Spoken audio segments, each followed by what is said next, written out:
Hi, thanks so much for joining me today.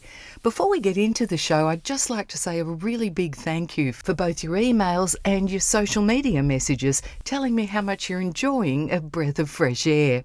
It's really heartening to hear from you, and I'm grateful for all of your great suggestions. I want you to know that I am pursuing each one relentlessly so that we can shine a light on your favourite artist very soon.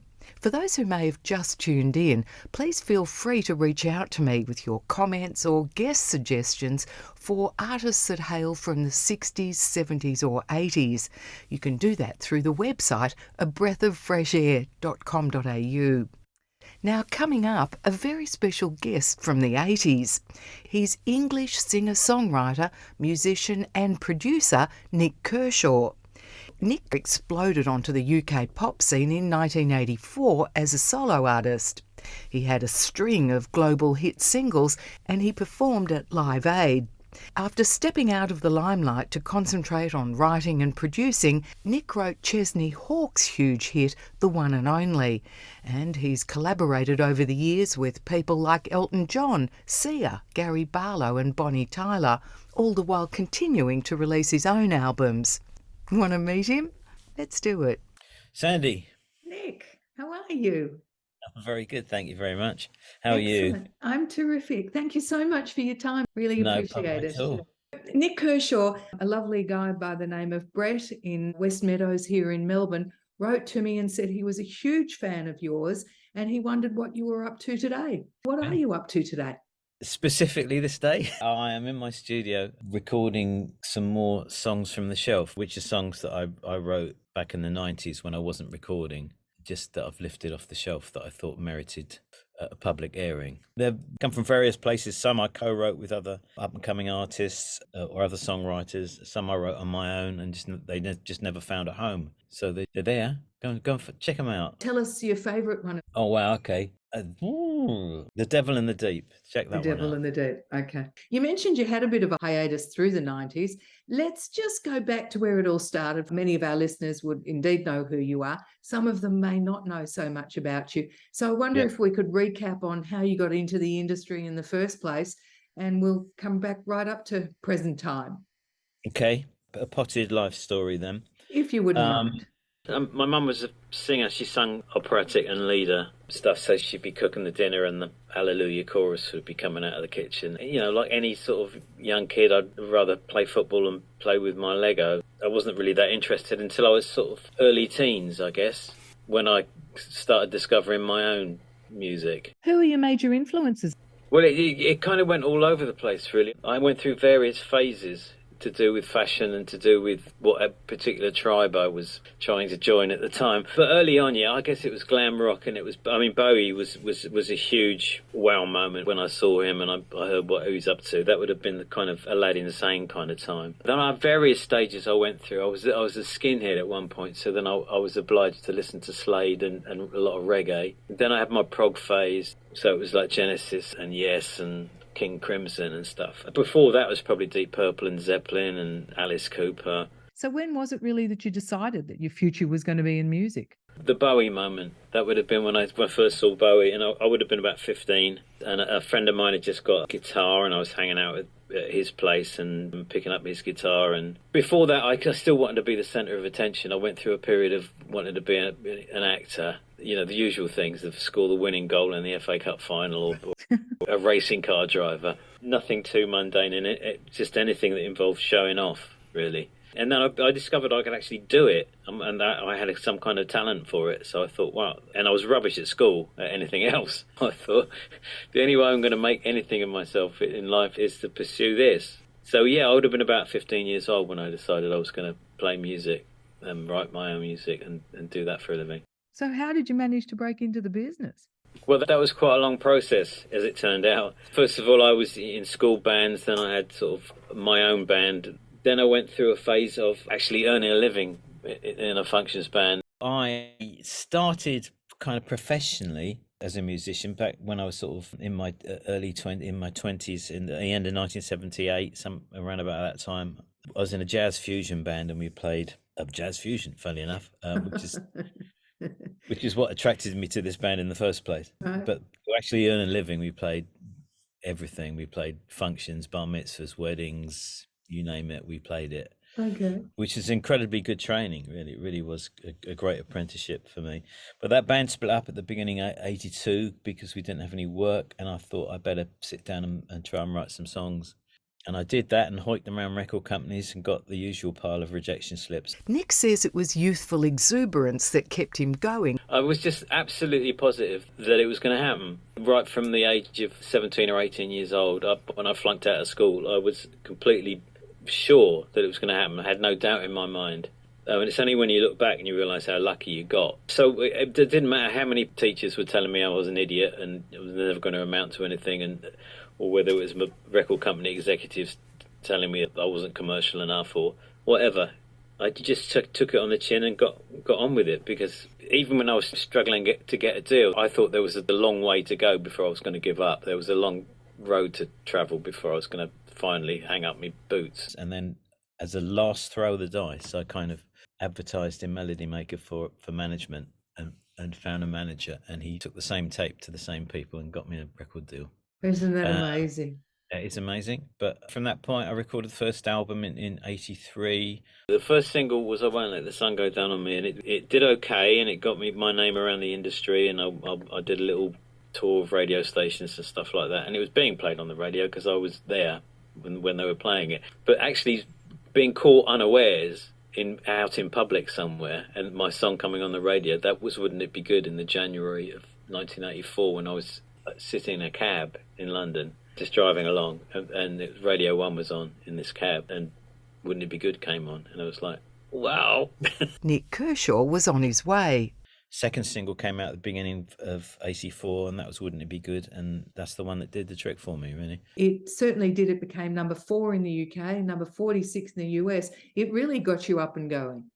Yeah, it did. It was literally, as they say, overnight success. I mean, it was literally that one week I was completely anonymous, and next week I couldn't walk down the street without either a disguise or a bodyguard.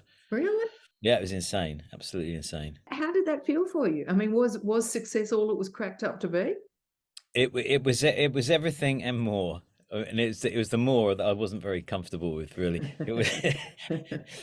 It was, it's what I dreamed about. Obviously, I remember I'm doing my exams when I was 16 years old at school. My art exam was basically a picture of someone on stage with all these arms reaching up to them, adoring this person. So that in that respect, it was like that, and it was just amazing. And who doesn't want to be the center of attention? All that stuff was brilliant. But it was the fact that you were also public property. People thought they owned you, and they'll bump into you in the street and just think they have some kind of ownership of you. And that was the difficult thing, I think, and the loss of freedom, really, in two respects. One is that you can't go pop down the shops and get a pint of milk. You can't do that.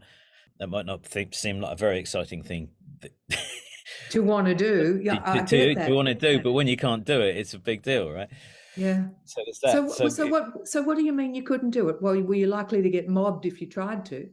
Yeah, literally, absolutely. And girls grabbing at your clothes, your hair, trying to kiss you, all that stuff. Which sounds great fun, doesn't it? But it really is terrifying. I remember being chased through a shopping mall in Manchester by about 20 Norwegian schoolgirls, and Norwegians are big, right? So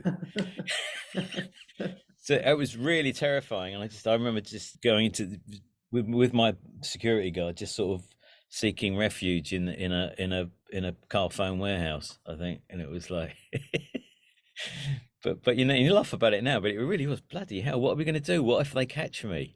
What's going to actually happen? Wow. So literally overnight you had to hire a security guard, and well, you wouldn't have put a wig on and a silly hat. Yeah. Did you really? You put a moustache and a silly hat on? Absolutely. How long did that last for? It was, well, at its most extreme, it wasn't that long. It was maybe 2 years, I guess, when it was like, when, I was that so familiar a fate, especially in the UK, it was like, you couldn't get away from me. I mean, I remember sitting on a rare day off. I thought, I'm just going to, I'll get up, have my breakfast, and I poured some cornflakes into a bowl. And then a badge fell into, they used to give away free gifts in cereal things, Yeah, I cereal packet. remember those days. Yeah. And a badge fell into my bowl, and it was a picture of my face looking back at me. I was like, God, please give me a break. But that was, yeah, that was literally, but maybe 2 years, and then it's kind of, along with the rest of my career, started declining. You got to be And careful what you wish for. well, exactly, but no, at the time it was kind of a bit of relief, and you get spotted, but it wasn't quite the same. People would stop and talk to you, or whatever. But I wasn't going to get mobbed after that, so that Right. that was all right. So But those Norwegian girls had grown up a couple of years. yeah, possibly, or just moved on to someone else. That's what happens. Fickle Right. things. I remember talking to Peter Frampton one time, and he said that he was really pissed off because they called him a teeny bopper idol. And he said the teeny boppers only last and like your music for a year and a half, and then they do move on. He Yeah. said he'd rather have been taken seriously and not appeal to the teeny boppers at all. Well, yeah, there is that, but on the other hand, I mean, you think, well, maybe it wouldn't have happened at all Yeah. if it wasn't for those guys. So Yeah. I can't, that was my position. And at the time, I did resent. I spent all these years learning how to play the guitar and write songs, and I thought I was, pretty good at what I did, and they screamed all the way through my guitar solos on stage. So it's like, And and you Beatles got that treatment too. and you resent that, but then you look back and you think, well, that's probably that's one of the big reasons it actually happened, and one of the reasons I'm still making music now is because that happened. Yeah. So Nik Kershaw, Peter Frampton also said to me that he had a lot of trouble because of his good looks, that the girls were after him more for his looks, he thought, than for his actual music. I can imagine that your good looks back in the day would have played that sort of part as well. No, it's mainly my mind and my They intellect, wanted you for my your sense of mind. humor. I love it. But the weird thing was, I mean, and you can see pictures that I've got pictures before I was famous and stuff like that, and I really, and I never got any kind of attention from the opposite sex at all, before I was famous. So I never thought of myself, as particularly good looking. But you can do amazing things with stylists and hairdressers and smoke and mirrors, can't you? Don't let him fool you. He was always a good looker and still is. Thanks for being here. Nik Kershaw released his first solo single, I Won't Let the Sun Go Down on Me, in 1983, and as he's already told us, it really didn't do that well. His next single, however, Wouldn't It Be Good, hit number 5 in the UK and made it to number 46 in the US. It was this success that turned Nik into a star in Britain, and he quickly became a household name. Damn, quite quickly. I mean, more quickly than you'd imagine, because the UK is not a big place, and there were only 3 television stations at the time. So if you're on the BBC quite a lot, and I was on Top of the Pops and whatever, it's going to pretty much every household. It's not just going to a couple of million anymore. The viewing figures for these things were huge. So I started getting recognised quite early on. We went from the January of 1984. By the March, I probably couldn't leave my house without a disguise or a bodyguard. It was insane. It's like I said, be careful what you wish for. I mean, this is what I wanted. This is my dream. This is me living my dream. But yeah, you're just not ready for the freedoms that you lose. If you want a pint of milk, someone has to go and get that for you. And it's just, life becomes really difficult. And also at the beginning, you don't have any money. It's like, what are the benefits? So I'm just getting stopped in the street. I'm getting jumped on. I'm getting my clothes ripped. I'm getting physically assaulted. And I haven't even got a pot to piss in. Don't feel too sorry for him. Nik's the first to admit that when the royalties did start coming in, the rewards were huge and made the small inconveniences just fade away. It was 1984 when that very first single was re-released, wasn't it? I Won't Let the Sun Go Down on Me. What prompted its re-release? I mean, I know you mentioned that it didn't do much good when it first came out. Why did we try again? Well, I'd had 2 big hits. Wouldn't It Be Good and Dancing Girls, and it would just seem the obvious thing to do. Let's bang it out again and redo the video. And it's now the summer because it was released in the autumn, and it's got the word sun in it. It's just like, it was a no-brainer. Let's release it again, and it was the right thing to do. Obviously, clearly, it went off too. Yeah. So you were still being mobbed everywhere in 1984. It charted in at number 2, and yes, it did. It led to a series of hit singles after that, right? Well, yeah, it was. It all seems slightly insane now because I don't know who decided it, but it was decided that I would make and release another album within 9 months of the first one, and I kind of went along with it. I guess I mean it was the record company going, "Wow, this yeah, let's strike while the iron's hot, let's get another record out by Christmas." And all that kind of stuff, and Yeah. I was stupid enough to say, yeah, all right then. So I was promoting one album and writing and making the other one at the same time. So yeah, I think there were two albums and five hit singles in 1 year. That's just Amazing, though, that they all became hits. it was a wave. I was riding a wave, and I don't know if it's necessarily about the quality of the product or just the fact that I had a very very receptive audience who just wanted to hear everything I did. And it was it was just one of those times where everything you touched turned to gold. And it was just pretty amazing. So I can imagine very enjoyable, but also a lot of hard work. It was a lot of hard work. It was as I said, it was all these things. It was incredibly exciting. I was getting to see the world. I was living my dream. I was getting financially rewarded for it, and it was all insanely good. But at the same time, I spent most of it being incredibly stressed and worried about screwing up and looking an idiot in public and losing it. And so it's kind of it's a weird thing, and my one regret in it, and that's probably a life lesson for everybody about everything they do, not necessarily this specific thing, but my one regret is that I didn't stop and smell the roses a little more and just sort of soak it up and enjoy it. But that's in my makeup. I was I was very I was just stressed. It was quite a stressful time. And as you said, you get carried along on a wave, and the pressure is on you to come up with the next hit after the last one, and the record company at the time must have been really demanding. So you just have to keep propelling yourself forward. You haven't got time to stop. It's quite a common theme. Looking back, I think, well, I had a choice. I could say, well, I could have said, whoa, hang on a minute. I could have done that and just said, oh, I need a break or whatever. And I could have, they wouldn't. What were they going to say? No, they would have said yes. But for some reason, I just I was as panicked as they were about losing it, and not taking full advantage of the kind of attention I was getting. So carrying the momentum through. Yeah, exactly. Absolutely. So did all of that stress have any consequences? Long term, not really. No. I mean, there were a few little moments I recall sitting in hotel rooms in the corner, rocking back and forth and blabbing my eyes out for no apparent reason. But that's life, isn't it? Things get to you sometime. And it did, but no, I don't think it did any long-term damage to me, really. I mean, and it kind of toughened me up quite, because I needed toughening up, I think. It was the following year, in 1985, that Nik Kershaw was invited to take part in the biggest concert of his lifetime, that multi-venue extravaganza, Live Aid. Of course it was exciting. I was kind of a new boy when Band Aid record came out. And I think the people on that record were basically the people in Midge or Bob's address books, because they literally got on the phone and started phoning people. And I wasn't part of that thing. I got involved because I was doing a German TV pop festival thing, and I was at Heathrow Airport, and there was a bunch of us doing this one show. And for some reason, Bob Geldof was there, just sort of loitering. And he just walked up to me and said, do you want to do a gig? We're going to do a gig. You know about Band Aid? I said, yeah, of course I know about Band Aid. So, well, we're going to do a gig. Do you fancy doing it? I said, yeah, great. The idea of holding a benefit caught on quickly.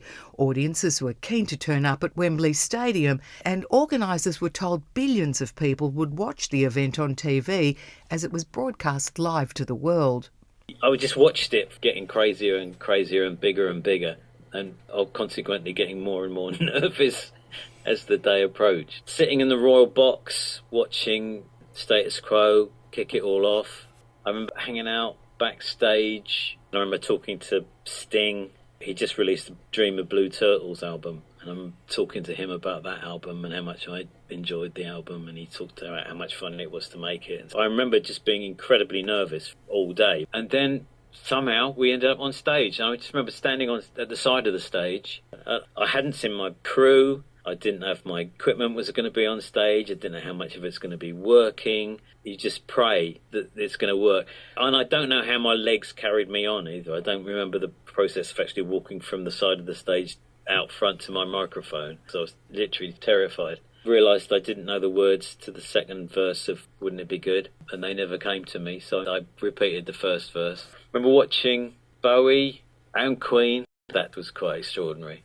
Live Aid raised nearly $130 million, and the publicity it generated encouraged Western nations to make available enough surplus grain to end the immediate hunger crisis in Africa. Bob Geldof was later knighted by Queen Elizabeth for his efforts. You pulled back from performing sometime after that, though, didn't you, and turned more to songwriting? Yeah, that was 1989, I guess. I was contracted to do 4 albums with MCA Records, and the fourth one was an album called The Works, which I recorded in Los Angeles, and I wasn't happy with it, and I brought it back, and I came back again. And when I came back, most of the record company had been sacked or whatever, so it was almost a completely different record company. And then I was on tour with Elton John. I was touring in Europe with Elton, and the album wasn't doing well, and understandably, and he spent a fortune on it as well, and understandably, MCA said, "Well, see you later. We're not going to take up another option for another album. So see you." And I was left with the choice there of what do I do? Do I kind of go looking for another deal, or do I take this opportunity to try something different? And we just had our first child was 2 years old. I think Rudy was 2 years old, and I just kind of wanted to be around for watching my kids grow up, really, to do that. And I thought, well, I'm a songwriter. I'll just write songs. I can produce records and stuff like that, and I'll just do that, which was the cunning plan for the next 9 years. And that seemed to work pretty well. You wrote a whole lot of different songs. Well, it did okay, yeah. There was a bit of a false dawn, really, because pretty much the first song that I wrote with that mindset was The One and Only, which was massive hit for Chesney. But it didn't, that didn't happen every week, unfortunately. And it was a lot more difficult than I thought it was because I spent a good sort of, the first couple of years at least, just trying to learn how to write for other people, because I'd write something and I'd send it into the publishing company, and they'd go, yeah, it's great, but it sounds a bit too much like Nik Kershaw. How are we going to get it covered? How are we going to get it recorded by someone else? So I spent a while sort of not being me, really, and writing just sort of writing songs as a craft. The songs that you've written and produced for people like Sia and Gary Barlow, Bonnie Tyler, you actually had to get inside their heads to try and write in their style. Yeah, to an extent, or you just kind of, if you're just sitting in your studio writing a song for no one in particular, you just have to make sure it's not, you have to be quite generic with lyrics, and you can't sort of make any particular statements specific to you, because someone else is those words are going to come out of someone else's mouth. That's the first thing. I did struggle with the whole writing for other people, because I did spend a lot of time listening to pop music, because I didn't really write pop music. I got kind of lucky with a few songs, the kind of music that was getting covered all the time, and when you could deliver to artists, and I found that difficult as well. So ultimately it turned out not to be the right career move. Nik's already mentioned that he started writing for other people when his string of 80s hits ran out.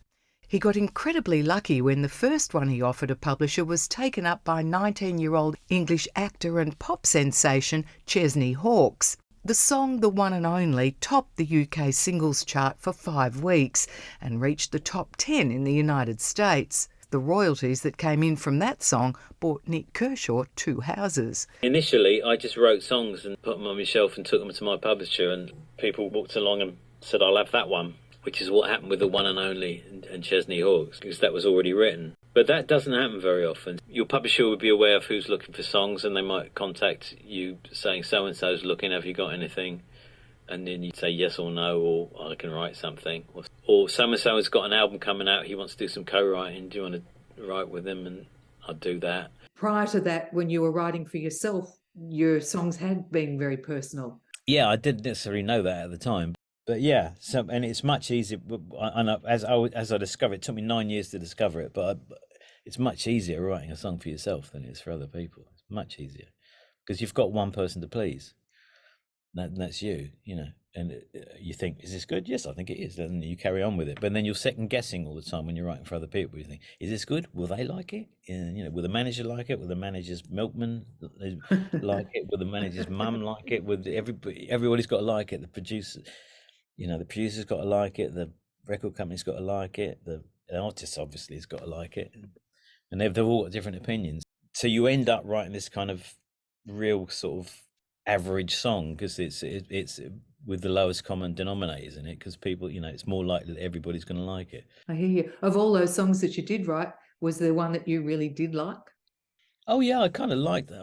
I still like the songs, but I kind of. But they were They were a different thing, They were more. As I said, there was more like songwriting wasn't an art at that point. It was a craft. It was something you did, like making a pot, or right. You still be a good pot. And which one did you like best? Oh my God. There's a few to choose from.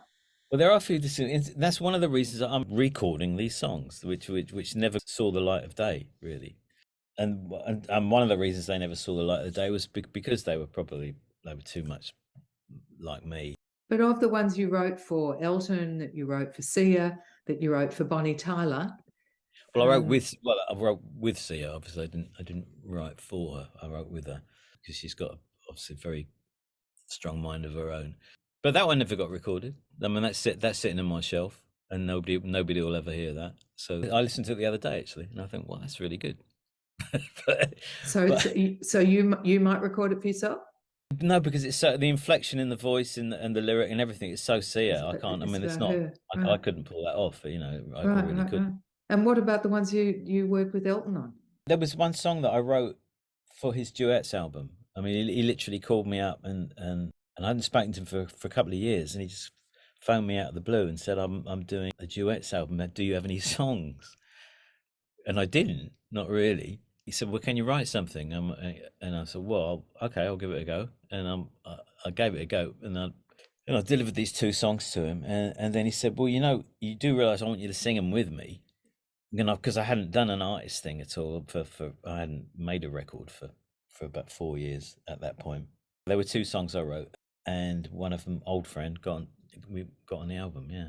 What was it like working with him? Well, I'd known him for a while, and it's a different thing working with him, because how do you produce? Because I was producing it as well, so it's like, how do you do that with someone of his stature? How do you produce someone like that? Because you just assume they really know what they're doing, don't you? And you say, well, you know best and all that. But then you can't produce a record like that, because you are in charge. You are trying to get the best out of this record. And the thing I found most amazing about Elton was that he'd take direction. If I said, Elton, what about if you try this? And he'll go, yeah, all right. And he was probably one of the easiest people I've ever worked with in my life, because he was just so, A, obviously very good at his job, and B, he just wanted the best for the record. He was just very easy to work with. He probably figured you knew what you were doing.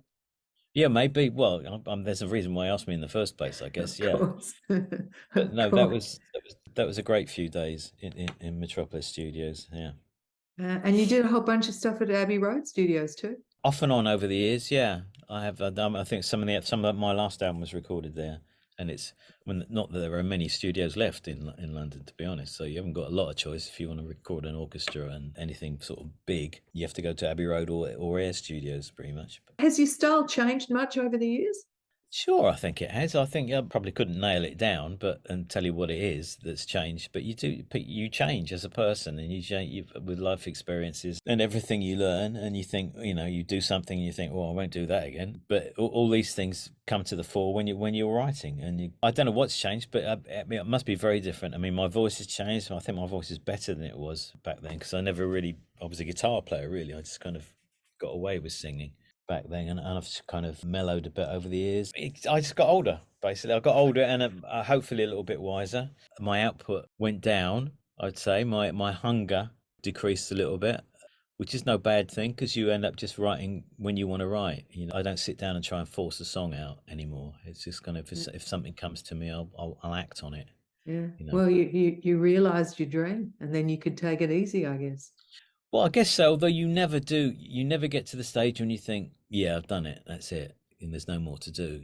There's always something more to do. So are you liking what you're hearing of the old material that you're re-recording now? Well, yeah, I wouldn't release it into the public domain if I wasn't proud of it. Yeah.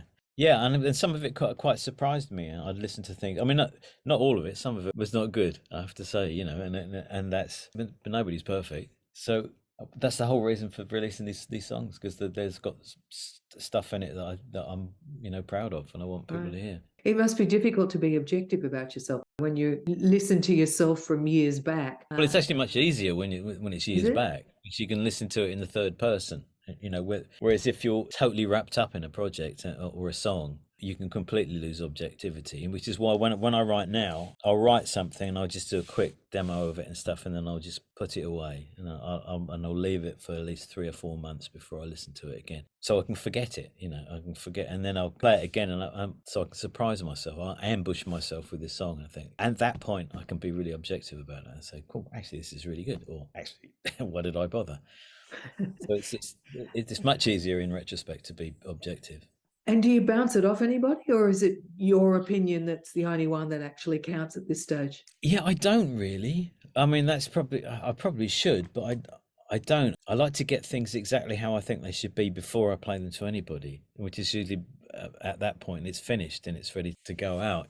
So if anybody has got any suggestions, it's probably too late by that point anyway. Good to know. I don't know why that is. I am a control freak, and I like to get things my own way. And also, I'm terrified of rejection and that people won't like things. So I do it as I like it, and then chuck it out there. That's the way I do it. But I'd imagine that you don't measure success by, album sales or single streams or anything anymore either. Tell me if I'm wrong. If you're happy with it, being the perfectionist and control freak that you are, if you're happy with it and you put it out there, does it matter to you what happens to it? No, it doesn't. Not really. Everybody wants to be loved, and everybody wants, to be appreciated. And it's great when it happens and people say that nice things about these things. And I do appreciate the feedback I get from fans and stuff. But ultimately, I'm making the records because that's kind of what I do, and I love doing it. There is no other reason. There isn't. It's pointless, because if you looked into it and you'd think, well, what's the point? Well, what's the point in making a record? It's not gonna earn any money. It's not gonna set the charts on fire. I'm not prepared to do what I had to do back in 30, 40 years ago in order to have a hit record. I'm not prepared to do that. So it won't be a hit record, and I don't, and so I know that before I start, so that pressure's completely off. So it's just about it's the process. It's the process of making the record, and at that point, once I've made it, my work is done as far as I'm concerned. This is the first of 6 that you're putting out now. Do you have a timeline, or they'll just come out whenever you feel like it? Whenever I feel. I mean, obviously, at some point, I need to start working on my next album, actual new material and stuff, which I haven't even made a start on yet. The last one was 2020. Mm-hmm. Yeah, and I don't want the next one to take me 8 years, which is that was the gap between the last 2 albums. So I'll probably do these 6 songs as Songs from the Shelf Part 2, and then I'll start getting stuck into the next album. That last album that you were talking about was called Oxymoron, was released in 2020, as you said. Favourite track on that one? Oh, I don't know. Can't Go On. I love that track. Babylon Brothers. I love that track. What are you talking about in that one? That one is really looking back at my formative years when I was first getting into music, and all my influences and all the energy and the excitement and the sharing it with your mates and just all that. And there are loads of references to the songs and the artists of that time, and watching Old Grey Whistle Test on a Tuesday night, and just the hunger for all the new music, and how passionately he felt about all that stuff. And we were like brothers in arms, basically. We were just a bunch of us, just, hey, have you heard this one? Check this out, and all this, all that excitement. And it's about that, really. Awesome. And it's not a bad tune either, as luck would have it. Nik Kershaw, thank you so much for talking with us. What a pleasure meeting you. I'm sure Brett's going to be rapt to hear how you're doing these days. Everyone will be very happy to hear that you're making new music, lots to come still from you, and feeling pretty good about yourself. Thank you, Sandy. It's been an absolute pleasure. Bye-bye. Bye, Nik. The very talented Nik Kershaw there. Thanks so much for being here with me today. If you'd like to check out any of my back episodes, head for your favourite podcast player or to the website website, abreathofreshair.com.au. You'll find all the episodes listed on both platforms. Hope you have a fabulous next few days coming up. I'll look forward to being back in your company same time next week. Bye now.